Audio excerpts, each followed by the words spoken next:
Well, good afternoon to everyone. Well, it's afternoon where I am in the world, but of course it could be the morning where you are.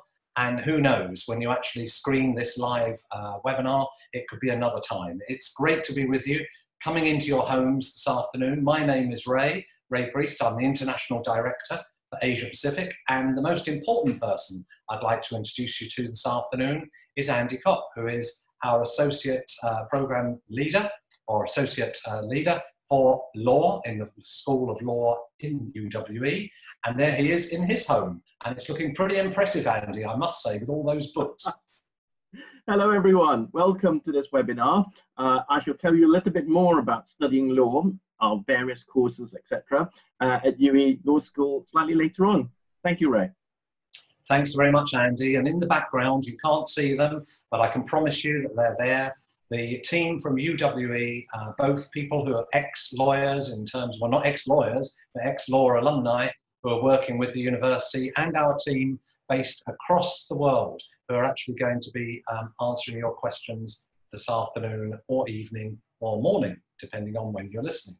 So if you have got questions, you can see at the bottom of your screen, there is a question and answer box. You can put your questions there and you'll get answers from our panelists. Or some people I notice already are putting lots of comments in the chat box. And again, we'll be answering those. At the end of this webinar, we'll take the opportunity to perhaps answer one or two of those questions that everybody seems to be asking.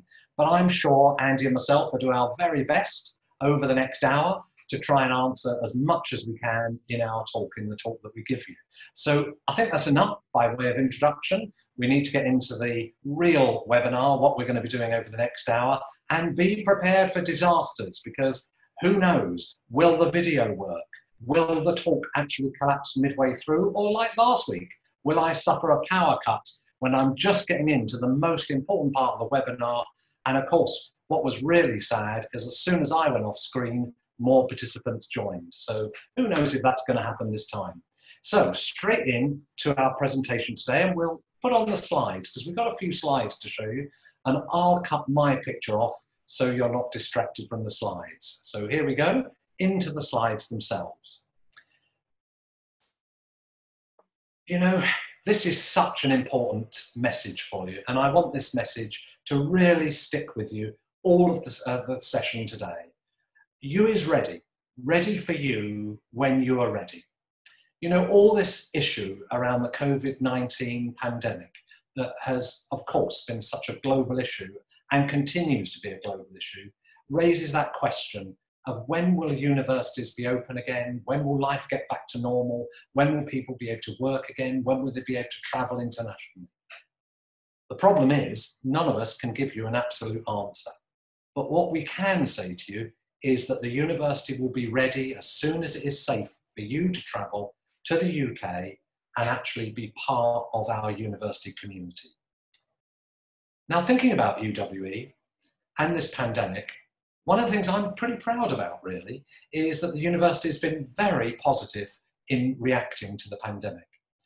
It's really thought about all of our community, and our community is a global community, students from 147 countries, and it's really thought about our partners around the world.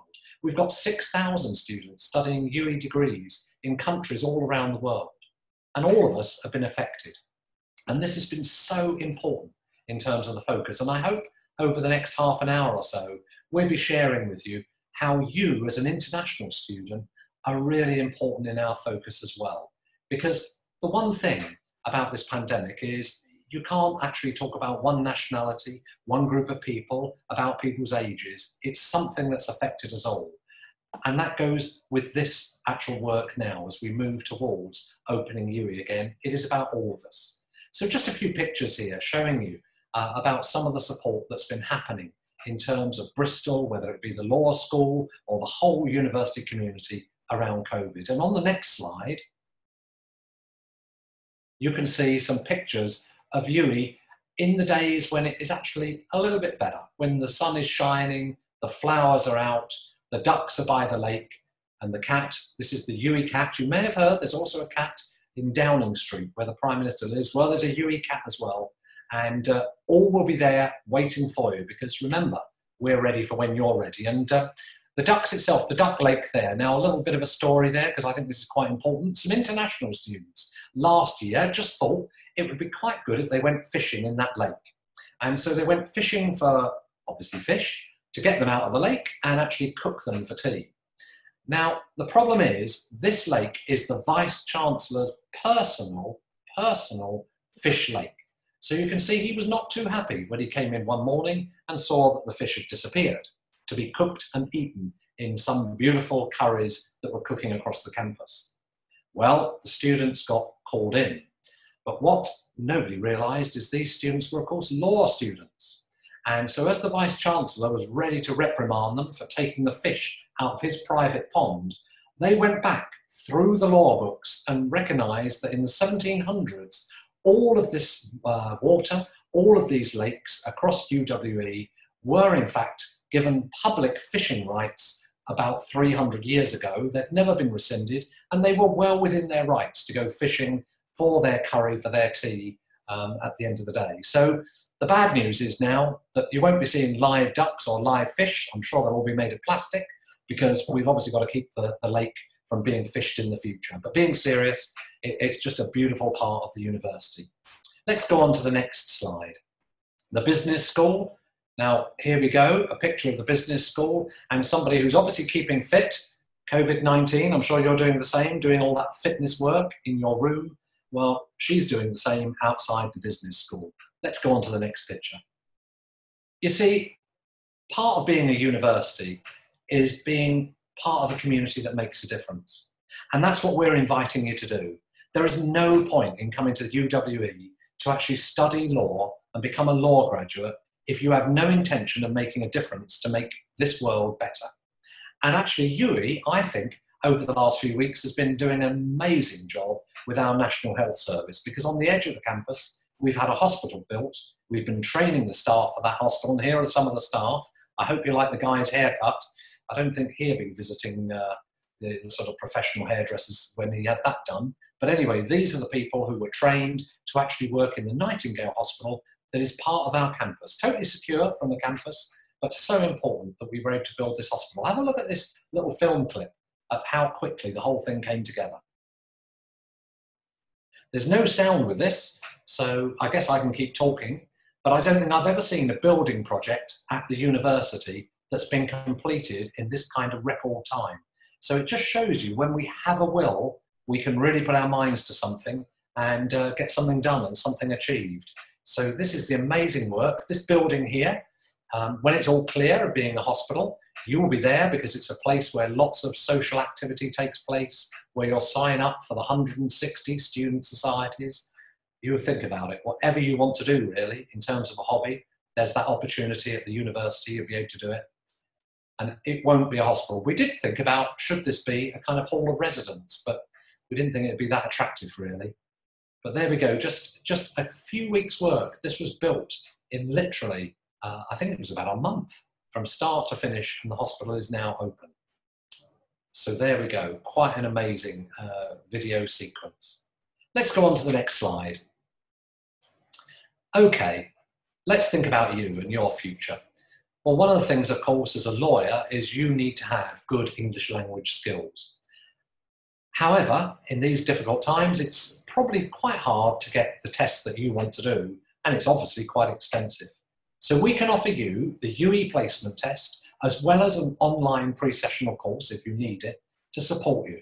And already 900 students have actually gone through the test, and over 80% of them have already passed, ready to go on to the university. There's some pictures of some of them.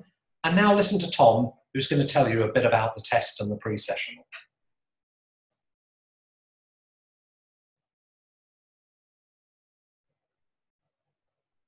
Oh, no sound. This proves it's live, but at least you can read. Don't worry, because you can read at the bottom there the actual subtitles. So we'll keep playing the video.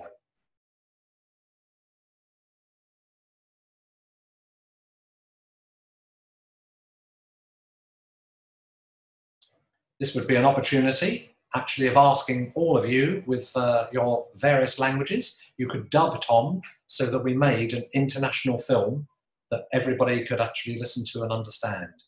But Tom's one of our actual instructors and examiners, and he's doing a great job. We've got a team of 4 staff working to help you with your English language testing and the PSE course. On the 11th of May, but if you cannot make that, there's another one that begins in the middle of July. You'll have classes from Monday to Friday, and there are some business-specific courses which are on Saturdays. If you have any questions at all about English requirements, the pre-sessional course, or about UWE in general, please come and talk to me or a number of our staff from your region. Hope to see you soon. Thanks, Tom, and sorry you only heard the last part of that, but that's quite important. If you've got questions about our English test or about the PSE, great chance for you to put the question down and we'll come back to you. Of course, another thing you'll be considering is where am I going to live? And a bit later on, you'll see some great pictures of our accommodation. But before we do that, just to say to you, our accommodation on site, our UWE accommodation, is now open. There's a guarantee until June the 8th that if you book the accommodation, then you will be guaranteed getting a room. 3,500 have applied already. Have you, is the question. If you haven't, and you are an applicant, an offer holder, get on with that process. Don't worry about money. I know lots of people have been saying to me, oh, it's a real struggle at the moment. How do I pay the £250 deposit? Well, all I say to you is don't worry about the deposit. You won't be asked for a deposit to book the room, only when you get to the point of signing the contract. And we will only do that, of course, when we know that the university is opening. So think about accommodation. Let's take a picture in, or a few pictures of the accommodation to show how smart it is. It's pretty decent stuff to live in. Notice the washing machine there, it's fantastic. And if you look at that student in his room, I can honestly say I've never seen such a tidy room as that one in all the years I've been at the university, but never mind.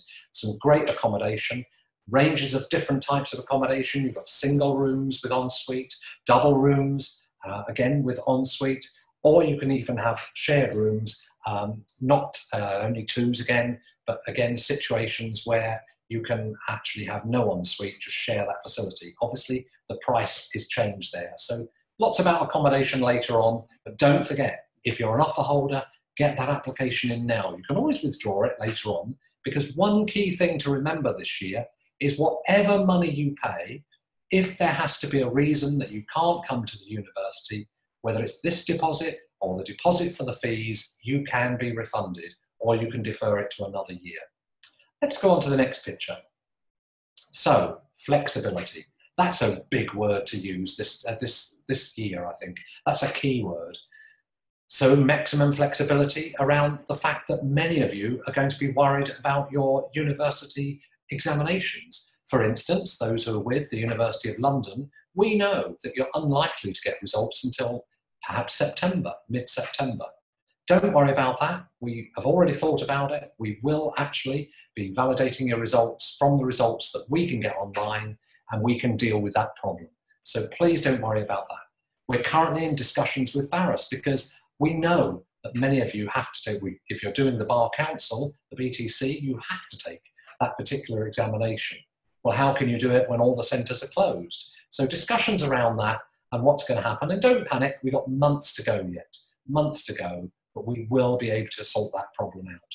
Flexibility, that's the word. And I hope you can be as flexible as well, because I think that's important. As we've said, start thinking about, okay, I might not be going in September as I would have done traditionally, but does it really matter if I go a couple of months later? Of course it doesn't. The most important thing is to go when you're ready, because UWE will be ready and it'll be safe to do so. Let's go on to the next picture. Okay, what about the start of the term? Well, I started talking about that. I think the most important thing is that we're going to have a bit of a flexible period. There will be a start date to the term. We think it's probably going to be in October, but that's definitely not certain at the moment. And there will be flexibility about when you can join, because we know you will have issues about getting visas, you will have issues about all of those exam results that we've talked about. And this is why I was saying don't worry about things like the Barras exam at the moment, that Bar Council exam, because obviously there's time. Time is on our side. So we can be relaxed. We can be relaxed about actually going to UWE when it's safe and ready to do so. Next week, I'm told we're going to be able to give you the actual dates. Now, of course, another thing for you to think about is scholarship support and accommodation costs. Well, across the whole of the world, there are many hundreds of thousands of pounds actually going in scholarships for people who've achieved great things. You'll be able to find out from our UWE team about scholarships you can apply for. Many of you are at UWE Link partnerships, and those people will automatically get a scholarship. But one thing I want you to look out for, over the next few weeks, there's going to be competitions that you can join that really shows you're ready to get engaged. Here's a few examples. It may be that sometimes we'll ask you to write something, we might ask you to submit a video, we might ask you to take a photo, but each time we will be giving out scholarships to people who really do give it a try and really do try and achieve through that. So just some things coming up. There'll be an opportunity, a photo competition coming up very shortly, all around accommodation, and you'll be able to get your accommodation deposit paid for. But there'll be additional scholarships for other things that are involving essays and actual contributions and public speaking. Just keep your eyes open. That's going to be really important. So scholarships are there. Now, before the course starts, I've already said there may be a bit of a delay to the start of the term.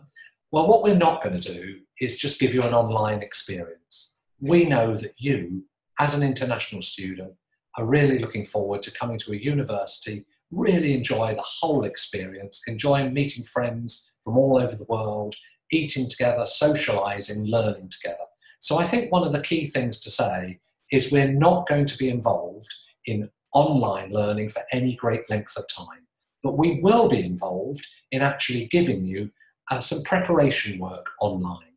So there will be a 2 to 3 week programme, which is all about getting you to think about the university, think about the culture of the UK, and think about really being welcome. And this slide here shows you some of the support that really will help you about actually getting into the UK and feeling welcome. I've already mentioned flexibility around accommodation. There will be, for every single student, the welcome when you get to the airport. There will be a welcome when you get to UWE. I don't care what day it's on, there will be people that are there to welcome you. There's going to be help for your future careers. There's going to be help with English language. All of those things that they show in the photos. This is what's really important. There are the key words. Flexible. Are you flexible? We need to be flexible. Are you flexible? You are going to be the lawyers of the future. I can't imagine there is a lawyer who actually can't apply their minds in a flexible way to solve a problem. So we have a huge global problem.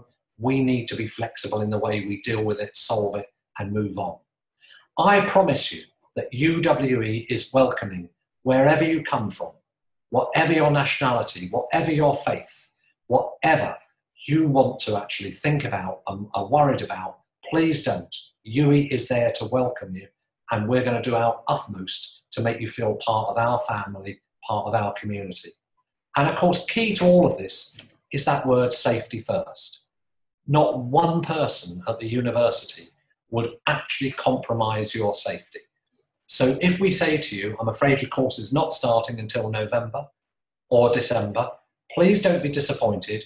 We're doing that because your safety comes first. And I want you to really talk to all your parents, to your mums and dads, and be very clear about that. We're not going to put you at risk because we're going to be ready for when you are ready. And you know, I don't mind if that's 2020, 2021, 2022. You're ambitious, you want to be lawyers, the university will be ready to help you.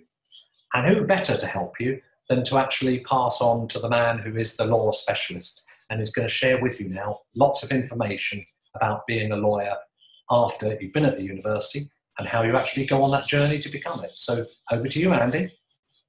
Thank you very much, Ray. Right, hello everyone again. Like Ray says, I'm Associate Head at UWE Bristol Law School. Programs I've got specific responsibility for are the Master's programs in law, as well as the Bar Training course. And I'm also the person who's responsible for strategic international partnerships at UWE Bristol Law School. So I'm going to tell you a little bit more about law school itself, and also about the courses we run, that are of interest to international students. But before all that, let me start with Bristol, where we are based. So could I have my PowerPoints, please, Oyman? And I will also switch my video off.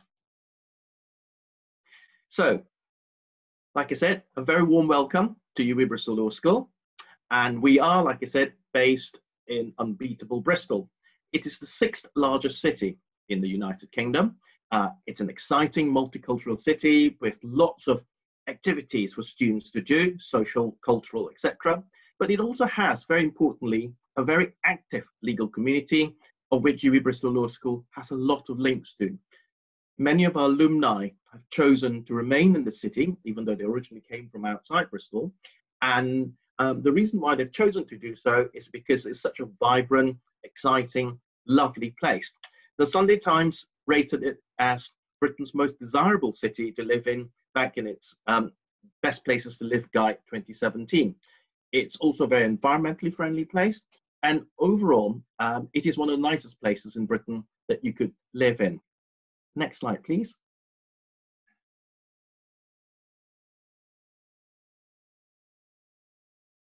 So the law school itself is based in a fantastic £55 million state-of-the-art building that we moved into in 2017.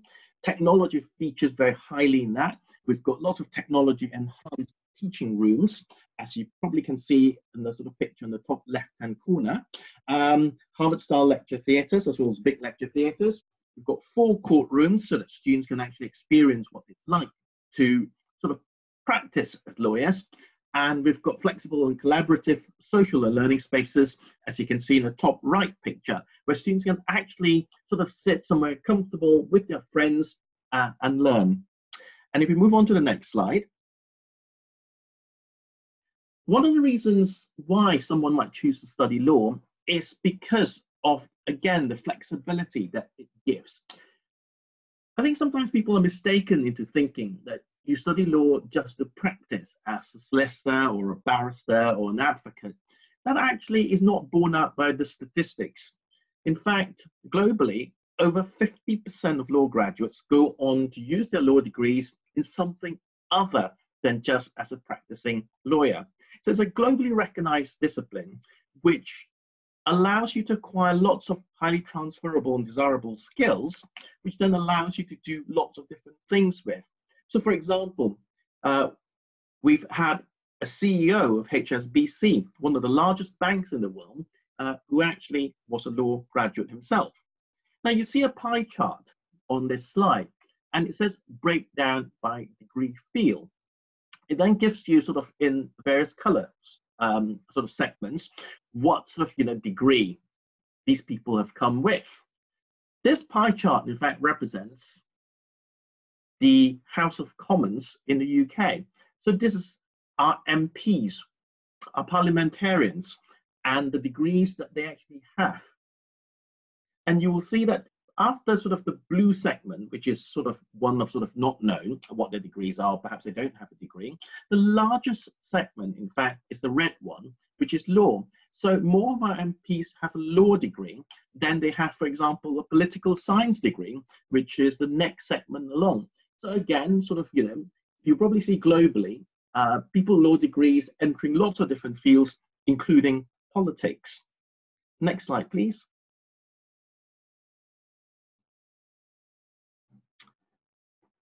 Right. Now, quite often, you hear people talk about reputations of universities.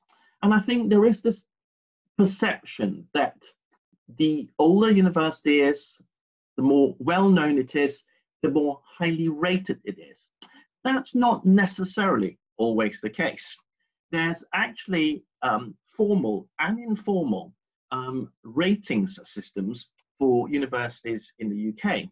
And I would urge all of you to actually look at those formal and informal ranking systems to determine how good a university is. So the British government, for example, has a system called the Teaching Excellence Framework, or TEF, or TEF, and they award sort of TEF awards literally based on Olympic sort of medal colours. So there is gold, silver, and bronze TEF awards. And UWE has got a TEF Gold Award. Now, again, if you contrast that to sort of another university down the road from us, UWE Bristol, who are older than us, and sometimes people therefore think they must be better than us. Well, UWE Bristol only has a TEF Silver rating. So on the government's rating scale, we actually are higher ranked than UWE Bristol. Sorry, I appear to have lost the PowerPoints. Are they still visible on screen?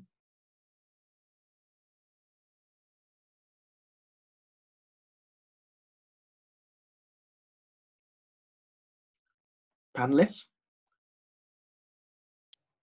This is Andy, where we always prove that it's a live performance, because It is, that's right. this is exactly what happened to me last week when I was going through one of my stories. I hope I don't have to tell another story like the fish in the lake. But, you know, in terms I like that story, Ray. I'll give the team a few minutes to There try and it get is. it. Yeah, there we are, we're back. Enjoy yourself. Absolutely. Thank you very much. Thank you. So, like I said, you know, in terms of the government's official sort of teaching excellence framework, we've got a gold rating. And then there are also sort of these rankings which are published on sort of, you know, different newspapers, etc. Now, again, we accept that there are different rankings in different newspapers. It depends on what they focus on. So, for example, some universities feature more highly in some rankings because those rankings feature or focus hugely on research. And if research is a big matter, then sort of some of the more research intensive old universities will feature more highly up there. Okay. In The Guardian, which is one of the sort of leading newspapers in the UK, they too have a ranking system, and their ranking system is more focused on teaching and the student experience as opposed to research. And on The Guardian's ranking system, you will find that UWE is in fact ranked 28th out of some 130 universities in the UK, which we're very proud of. We're in the top 30. On the right-hand side, you can see just sort of a selection of comparators of universities which are ranked below us. Again, perhaps, you know, all names which are recognizable to lots of people around the world, such as Cardiff, Manchester, Liverpool, or King's College London, all of whom are ranked much more lowly than UWE on the Guardian League table, which, like I said, you know, focuses very much on the teaching and the student experience at university. It also places great emphasis on student employability as to where students actually go to after they've graduated from university. So we're very proud of our position on the Guardian League table, as well as our TEF Gold ranking. Next slide, please. Now, we don't just look at sort of university life as academic life. We offer more than just a degree, as we always say. It's the full 360-degree experience that we offer students. So it's about academic learning, but it also prepares you for professional life later on. So if you do want to practice as a barrister or a solicitor, we've got precisely the courses for you. On our LB degrees, we teach students such skills so that they can actually apply what they've learned in theory to sort of real life in a skills-based, professional-based matter. So we're very practical in our approach to teaching and learning. One of our key focuses is on the employability of our graduates. So we want our graduates to be ready to face the job market as sort of, you know, top picks. People, employers look at them and think, wow, UWE graduate, definitely someone I want to employ. So it's very much a key focus of ours. But we also appreciate that for students around the world, going to university is also about meeting new people, new friends globally, and you want to enjoy that. So the social and enjoyable aspects is just as important to us at UWE Bristol. Next slide, please. Now, like I said, you know, after all of that, what is most important to us is how well our students do, both with us and after you've graduated from UWE. And again, there are official surveys of how happy students are at university and a course. Again, these are from two surveys which are national, and every student in the UK takes part in them. So the top figure you see, 94% overall satisfaction is for our LB degree, and that's from the National Student Survey 2019. Now, 94% is actually one of the highest ratings for any LLB degree in the UK, so we're very pleased with that. And the bottom score, which is even better, which we're even prouder of, is our 100% overall satisfaction for the bar course, and that comes from the PTES, or Postgraduate Taught Experience Survey 2019. So all 100% of our bar students are absolutely delighted with their course. Next, please. So a bit more about sort of why us, why study law at UWE. Like I said to you earlier, we are housed in a fantastic technology enhanced building that cost £55 million that we only moved into in 2017. Okay, so all of our learning is very interactive.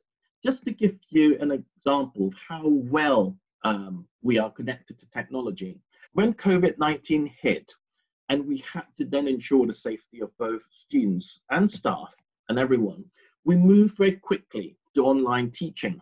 We managed that whole enterprise of moving from face-to-face teaching to online teaching within 24 hours. And that's because we're already so technology ready. We did not have to do a huge amount more to get our materials online and to allow students to actually be able to continue their studies uninterrupted despite the COVID pandemic. Now, that's not to say that we want to teach you only online. As Ray said earlier, the aim, the ambition is to go back to opening up our campus when it's safe to do so and to allow students to come back because we have such lovely facilities.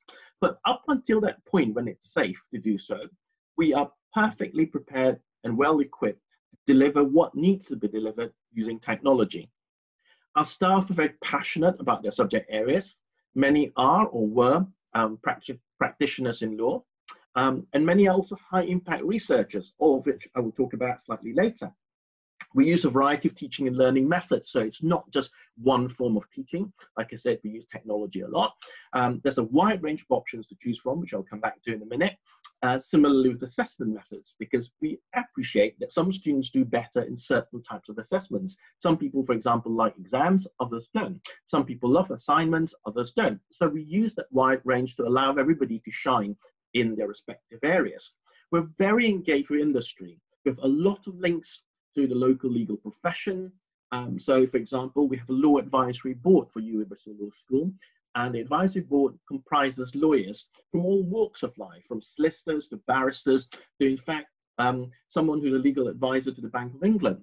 And they meet with us once every couple of months to give us advice on what industry is looking for in our graduates. And we make sure that we take their advice and inculcate that amongst our students. We introduce that into our teaching and learning, as it were.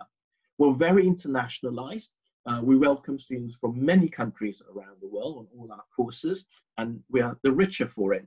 I myself am originally from Malaysia, studied in Singapore, and then the UK, and I'm part of a very internationalized staff base as well at UWE Bristol Law School. We're also very enterprising in that we're very much connected with industry and with business and commerce. So we don't just study law in an ivory tower setting. Next slide, please. So, like I said, we very much focus on developing you as a person holistically, not just academically. So we will teach you legal skills, like those you see on the left-hand column of this slide. But equally, we think it's just as important that we inculcate in our students transferable skills, like the ones that you see on the right-hand column of this slide. So things like teamwork, commercial awareness, okay, things which we think will stand you in good stead as you move through life. Next slide, please. In order to help students sort of get that full, richer experience, we also offer a huge amount of other activities besides your academic study. So our pro bono activities are amongst the widest in the UK. They've been award-winning. Again, I'll come back and talk about that in slightly later. Okay, we also have work experience and placement schemes, study abroad. We have a law society that's very active. We have mooting and debating societies which win awards again. Similarly, competitions in the other areas on this slide. Next PowerPoint, please. So we are a full-service law school. Okay? That is something that very few law schools in the UK can lay claim to.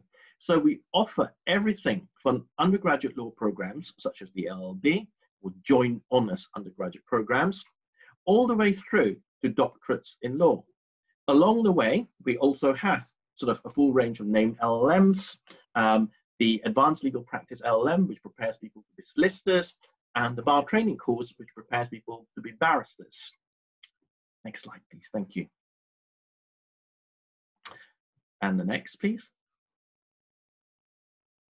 Right. So I know that there have been some questions in the Q&A about what will I study. So just very quickly, I will run through each of the different awards that interest international students for law. So starting with the LLB. The LLB is what's called a qualifying law degree.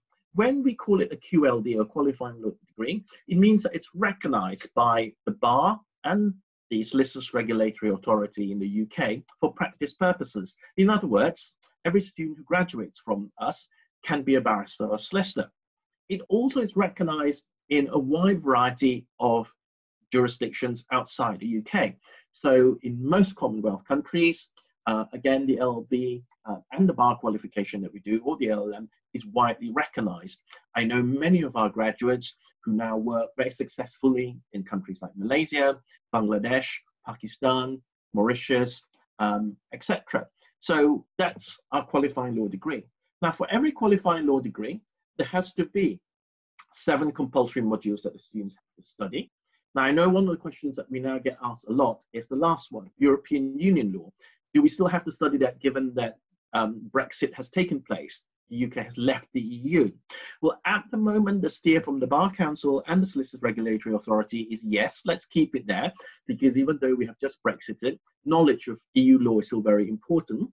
However, moving forward, that may change. And should it change, we will be the first to make sure that we change our syllabus to take that into account. Next slide, please. So the way we divide up the 7 compulsory modules is that students will, first of all, in their first year, study criminal law, constitutional administrative law, law of contract, along with a UWE compulsory module called Foundations for Law. Now, again, Foundations is very important because it teaches students basics like how to research in law, how to write in law, how to find materials in law, how to use a law library successfully. So for your first year, everyone studies these 4 subjects as compulsory. Moving on to the next slide. We now see what you will study in your second and third years. So in your second year, there are 2 compulsory modules from those foundations of legal knowledge, and they are the law of torts and land law. And in the third year, you will have European Union law and equity and trust as compulsory from those foundations. Then students can add to those compulsories with a range of optional modules. And if we can go to the next slide, I can show you the optional modules that are available at UWE Bristol Law School. Now, this is, again, another thing that distinguishes UWE from many other law schools. Because we are one of the biggest law schools in the UK, a full-service law school that offers so many different programs, we can also offer our students a very wide range of options so that you can specialize. You can choose what you're interested in. I know, for example, in smaller law schools, the range of options is much, much fewer.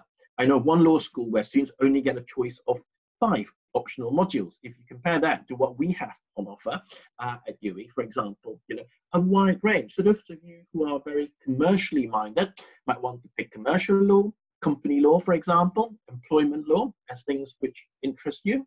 There might be others of you who might find gender in the law perhaps more interesting, or globalization, trade and natural resources more interesting, or even migration law and policy.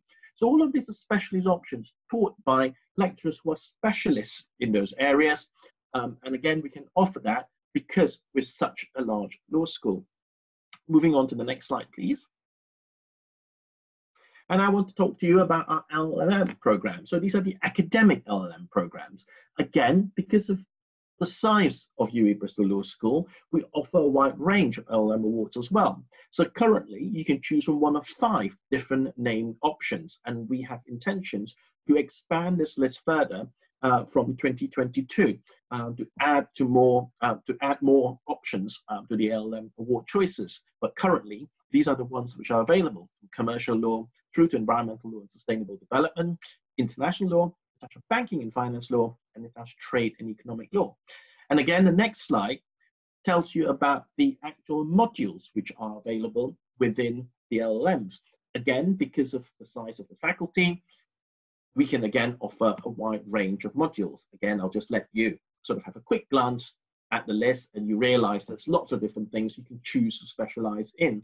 A lot of it are very topical, for example, like globalization in the law, World Trade Organization law, where there's a lot of talk now about how trade's going to move forward, particularly the trade wars that sort of the US and China have engaged in. Where does that leave the WTO and things like that? So again, very wide range of modules. Moving on to the next slide, I will now talk about another course that I know is of great interest to our international students, and that's our bar training course, the BTC. So we offer the integrated BTC. We call it integrated because we teach all the knowledge and skills together rather than separated, because we believe that is the best option for students. So for example, a student might learn all about bail in one session on knowledge, and then in the next session, they might have to put that into practice by having a conference with a client on the issue of bail, so advising the client on what bail is and how likely it is that the client is to secure bail. And then in the session after that, the student might go into one of our courtrooms to apply for bail on behalf of this client. So it's integrated in that the student has learned the knowledge of what is bail, how it works, to applying it in a conference perspective, as in advising the client, telling the client how likely the client will get bail, to then applying for bail in a courtroom scenario. So that's how we teach the course. The cost of our integrated BTC over 9 months is £13,500. That will allow the student to graduate with a postgraduate diploma, and that will entitle the student to be called to the bar.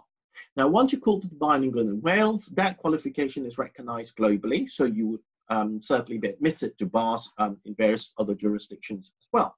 But still, some students choose to stay on to top up their postgraduate diploma in bar training to an LLM in bar training, a master's in bar training.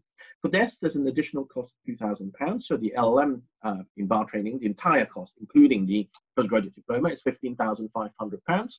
And again, students on these courses have a choice. You can enroll straight onto the LLM bar training right from the start, or you can choose to start just with the postgraduate diploma in bar training, which, like I said, successful completion of which allows you to be called to the bar, and then progress to the LLM if you then choose to do so. There are also interim awards for people who don't complete all of the modules, as it were. Moving on to the next slide. So some of you might have questions about, well, what does topping up to the LLM from the postgraduate diploma in bar training entail? Well, this is what it is, okay? So students will attend a face-to-face 2-day research methods course. And then after that, you get to choose how you add those additional 60 credits. So it could be either via dissertation, or you can do options, or you can do reflective projects. So there is a mix and match way to suit the student, as it were. But again, if you're interested, we can explore that nearer the time. Moving on to the next slide. Now, this is something that I think is particularly important to our international students, having talked to many of you. It's about linked progression. I said to you earlier that UWE is a large full-service law school that offers lots of different programs. What we're increasingly doing is to make sure that we allow students from one program to progress very smoothly onto the next. So for example, if you come to UWE for an undergraduate course, an LLB, for example, whether as a first year or a second year or third year direct entrant, and you say to us, I'm also very interested in going on to the bar course, then we are actually quite happy to also offer you a conditional place onto a bar course at that stage. So come to us as a direct entrant to level 2, you get your offer letter for level 2 of the LLB, but you will also get an offer letter for the bar course. Now, obviously, it has to be conditional because you still have to pass your LLB, pass the BCAT entrance exams, etc., in order to be able to then go on to the bar course. But you live safe in the knowledge that should you achieve that LLB and pass the BCAT, your place on the UWE bar course is there for you, waiting for you already. So that's a benefit of coming to us to do your LLB. You know that the bar course is there for you. Okay. Now, again, one of the things that sort of, students are concerned with when they apply for the bar course is about the English language requirements. Again, the bar allows institutions to determine how that English language requirement is satisfied.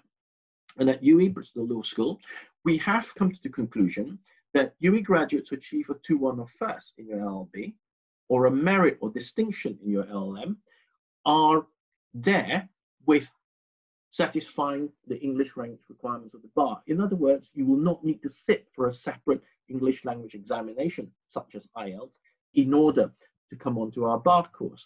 Now, obviously, if for any reason you think, or we think, that you might benefit from extra English language support in order to help you achieve better on the bar course, we will say so. And similarly, we'll expect you to say so.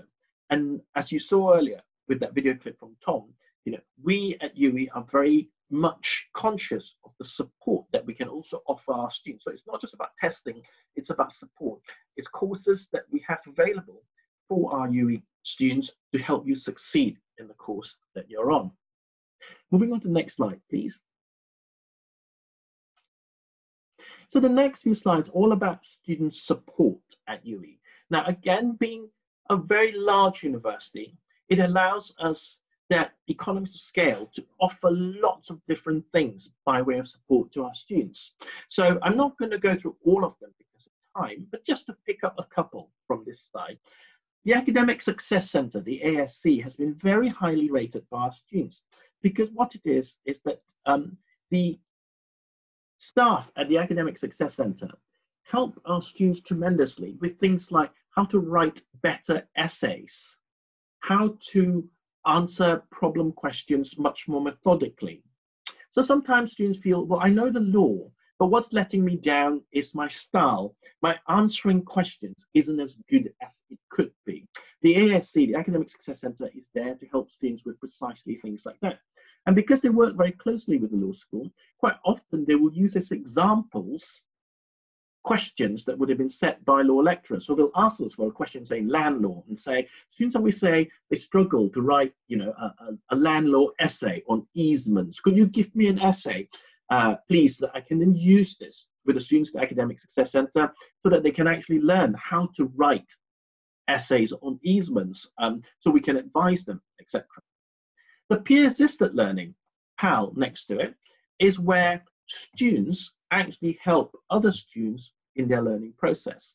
So we invite our students to apply to be PAL leaders, and if they're successful, so we do vet them, if they're successful, they actually get to help other students with their learning. Okay. Again, that's very useful because we find that sometimes students are too embarrassed to ask lecturers, even lecturers at the Academic Success Centre, when they think that the question is something very simple. They think, oh, it will be very silly to say to my lecturer, I don't know how to do referencing, can you help me? Okay. Well, actually, it shouldn't be. You should always be able to ask any of us if you've got any queries, whatever they may be, even how to reference. But some students feel more comfortable asking other students. And again, the PAL system has been very successful in so doing. Moving on to the next slide, please. And the next. So we have many pro bono opportunities at UWE. So pro bono literally is where our students get to give legal advice for free to members of the public. Obviously, this would be supervised by members of staff who are practicing barristers or solicitors. And quite often, they will also have mentors who are in industry. So if, let's say, the case is about intellectual property law, there will actually be an intellectual property lawyer, a practicing intellectual property lawyer, who will also be helping on the case, not just the lecturer who is the intellectual property specialist at UWE. Okay, so it allows students to enhance your lawyering skills, your experience of law in the real world. You actually get to advise a range of people, real clients, and that will help your CV no end. And our pro bono clinics have won lots of awards. It has become the Bristol Law Society Team of the Year 2017, and it was the Lawyers Magazine Pro Bono Initiative in 2016 as well. So again, you know, lots of kudos to the pro bono students and staff who helped them. And here's just a range of pro bono activities that we have in the next slide. So again, you know, I'm not going to, for time reasons, you know, go through all of them, but just picking out a couple. The Bristol Music Advice Service is where our students give legal advice to budding musicians, usually people of similar ages to themselves, just starting off, have written a great song, but they're worried about how they protect their intellectual property rights in that song. You know, how do they stop other people from stealing it, from using it without payment, etc. So, you know, what do they have to do in order to protect their copyright, etc. So our students give advice to such persons, budding musicians who can't yet perhaps afford sort of, you know, expensive lawyers. So they come to our pro bono clinic for advice. Okay. Another one is the African Prisons Project, which you can see a photo in the bottom right of this slide. Okay. So there, a lecturer and some of our students actually go out to prisons in Kenya and Uganda every year and teach a law degree to prisoners there. The idea is that it helps these prisoners with their rehabilitation, so that when they leave prison, when they're freed after the end of their sentence, they actually have something useful in their lives that they can take with them, that they can hopefully build a career out of later on. And the students who have been involved have said how enriching an experience it is to be involved in that project. Next slide, please. Okay. Because of the skills activities that we do, and we're so proud of it, we also enter our students in many competitions, and they've been very successful. So in this slide, you see some pictures of our students involved in the mediation competition, and they were national team and individual champions in 2018 and 2019. And because they won in 2018, the UWE team also represented the UK in the international competition in Chicago, and they placed second and fourth and competition. So we're extremely proud of our mediators. And on the next slide, you will see that our interview training competition students have been equally successful too. So again, they've taken part in national competitions and they placed second nationally in the 2018 competition. Moving on to the next slide. Besides competitions, our individual students have also been recognized for how well they're doing. So the Bristol Law Society every year has a dinner and dance at a very posh Marriott Hotel in the center of Bristol. And the Bristol Law Society then chooses who it wants to be, for example, Junior Solicitor of the Year or Barristers Chambers of the Year, but they also have one category called Law Student of the Year. But we're very proud of the fact that for 4 years in a row, the Law Student Year award was actually won by a UWE Bristol Law student. So we beat sort of, you know, University of Bristol, the University of Law, who have got a presence in Bristol, as well as BPP Law School, who have a presence in Bristol. So 4 years in a row, Bristol Law Student of the Year has been a UWE student. And the young man you see in this picture is Xavier Baker, who won it in 2018, and I'm very proud to say that Xavier is now one of my colleagues. So he's now a junior lecturer at UWE Bristol Law School. He works primarily in the Academic Success Centre, helping students. And on the next slide, we will see Sam Lewis, who is a current third year. He's just finishing his third year at the moment, and he won the Bristol Law Student of the Year award. But not only that, Sam has also just been awarded one of the largest scholarships from the Inns of Court to do his bar training course at UWE. His scholarship is worth over £20,000. We're really, really proud of Sam as well. And then on the next slide, I just want to very briefly talk about research at UWE Bristol Law School. So I mentioned them earlier because there are some universities which are very research focused. At UWE Bristol Law School, we believe in research that is real world and applied, i.e. it is important to everyday life. It's not just ivory tower research. We want our research to make a positive difference to communities, both in the UK as well as internationally. And our undergraduate and postgraduate law students are very much seen as part of that research community. And I'm just going to highlight 3 research projects which prove this over the next few slides. So on the next slide, you will see the researcher, Professor Jonna Razak, one of our research professors. She originally is from Bangladesh, and she's a lead author on the global assessment of biodiversity in ecosystems, and as a leading light in the world of environmental law. She has had funding from the United Nations, and she has presented papers all around the world. On the next slide is another one of our research professors, Professor Nick Ryder.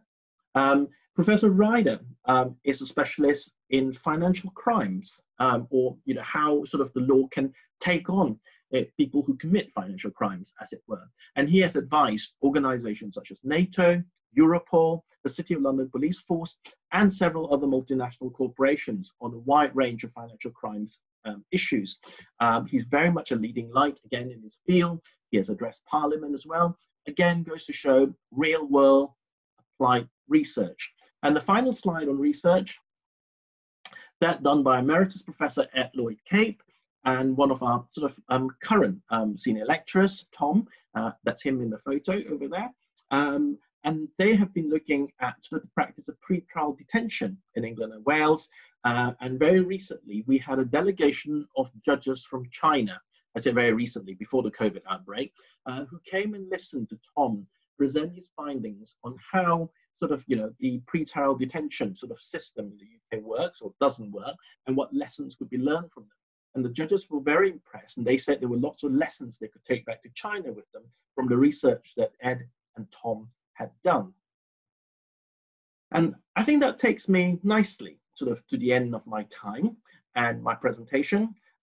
So thank you everyone for your attention. Please stay safe at this time. That's my full name there, and my role, and my email address is at the bottom of that slide as well. If any of you feel that you'd like to drop me a line, please do so. Thank you very much.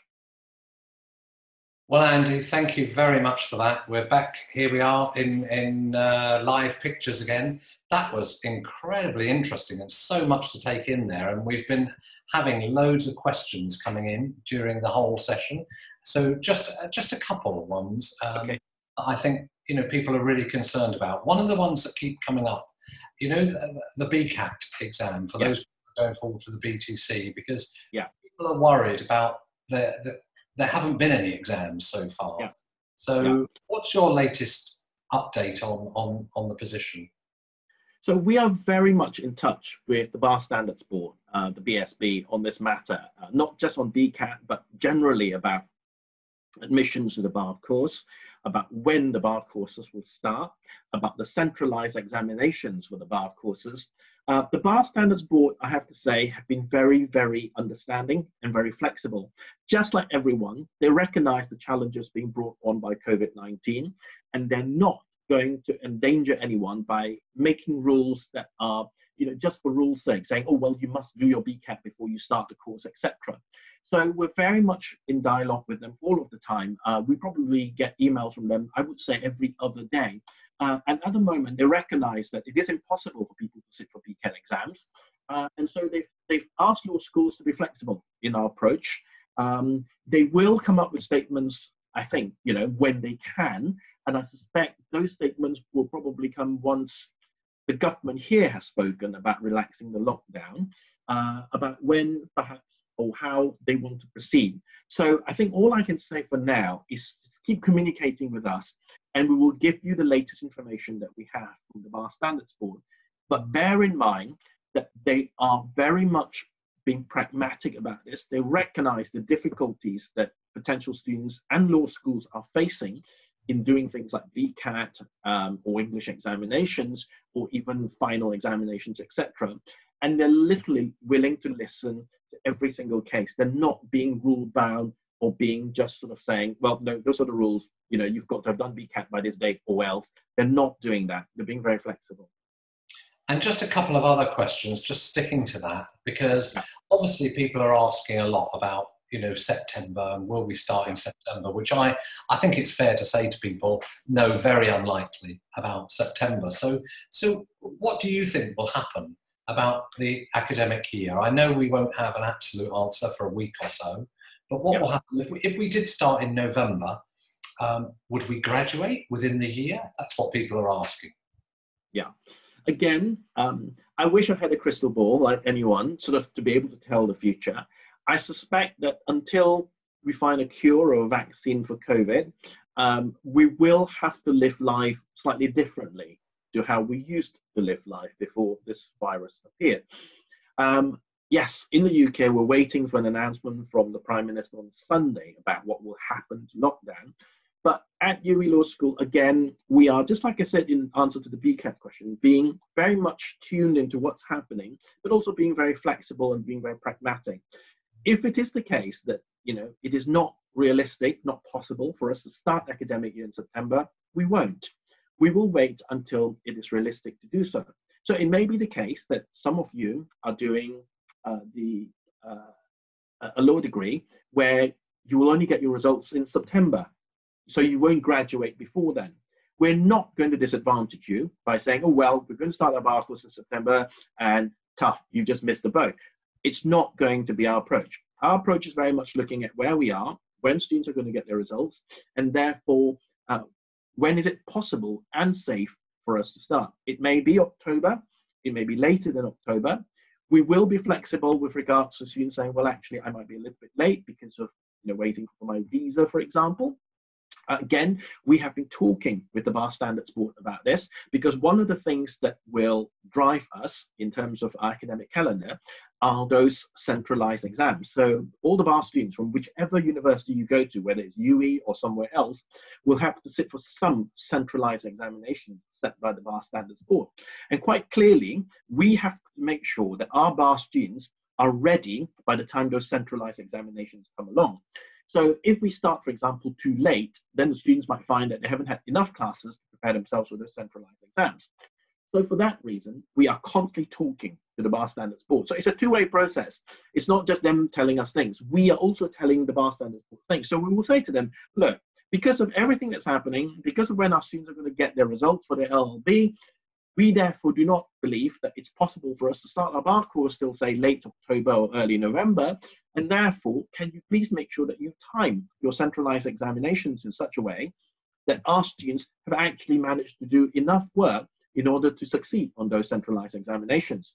So again, I wish I could give you a more definite answer for now, but let me just reassure you that we are constantly keeping an eye on this. I'm in meetings about this matter almost every other day, and we will make sure that no student is disadvantaged by what is happening because of the pandemic. I think that's really important, and that's, you know, in fairness, that wouldn't be just UWE. I think that'd be universities all across the UK. So I think people need to be assured about that. Now, a little cheeky question, I think this is, but I think it's quite a good one. And this is here that a student asked that if they're doing the LLM BTC course, do they get 1 or 2 certificates? As a general rule at UWE, we tend to only issue the final award, so the highest level award that the student does. So if the student chooses to do the LLM BTC, they will get the LLM certificate at the end of it all. I mean, they will get all their results for the BTC part, the postgraduate diploma part, which will entitle them to be called to the bar wherever they are. But as we've always said, and it is the same, I think, across the sector. I've worked at 4 different UK universities, and that's the same across them all. It's not an exercise in collecting pieces of paper. So the students should not be going away with a postgraduate certificate and then a postgraduate diploma and then a master's after that.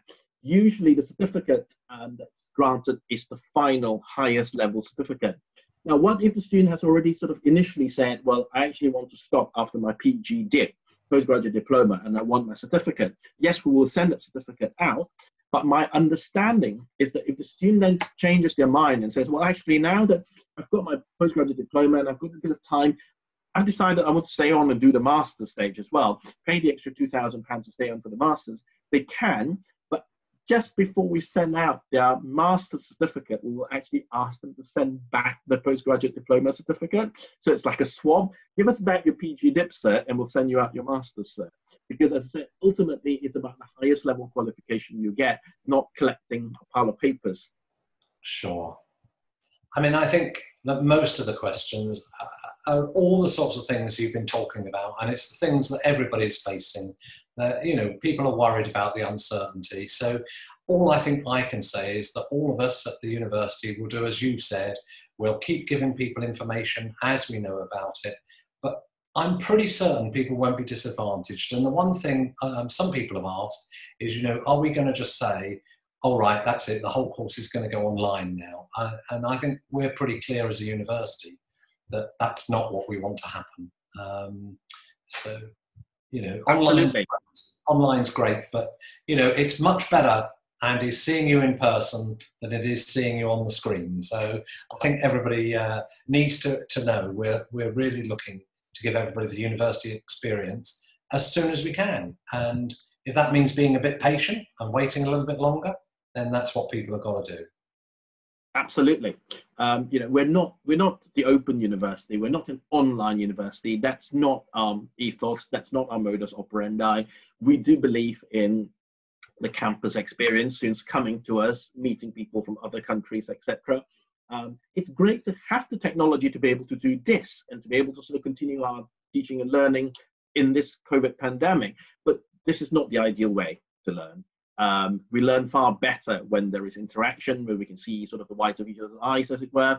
And our plan is to go back to that as soon as it's safe to do so. And that's what we're planning to. We may back that up with sort of more online materials. We've actually learned a lot about how online teaching and learning works or doesn't work, or assessments work or don't work online. So in that sense, you know, COVID has been a great learning curve for us. But part of the learning curve is also telling us that we're not going to just deliver online. That's not our modus operandi, and we will go back to sort of, you know, full face-to-face teaching as soon as we can, as soon as it's safe to do so, as soon as it's practical to do so. Thank you, Andy. Thanks for your time this afternoon. And even thank you to the panelists who've been behind the scenes answering the questions for us. But most important of all, for all the participants who've come today and joined the webinar to learn more about the opportunities for law at UWE.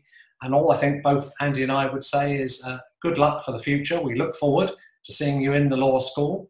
And whatever happens, you know, stay positive, stay flexible, and you know, have the belief that things will get better. So thank you very much from me. Goodbye. And I'm sure you'll say the same, Andy. Yes, absolutely. Thank you very much from me as well. Look after yourselves, keep well, stay safe. And like Ray says, I look forward very much to seeing you all very soon at UWE. Thank you very much. Goodbye, everyone. Bye.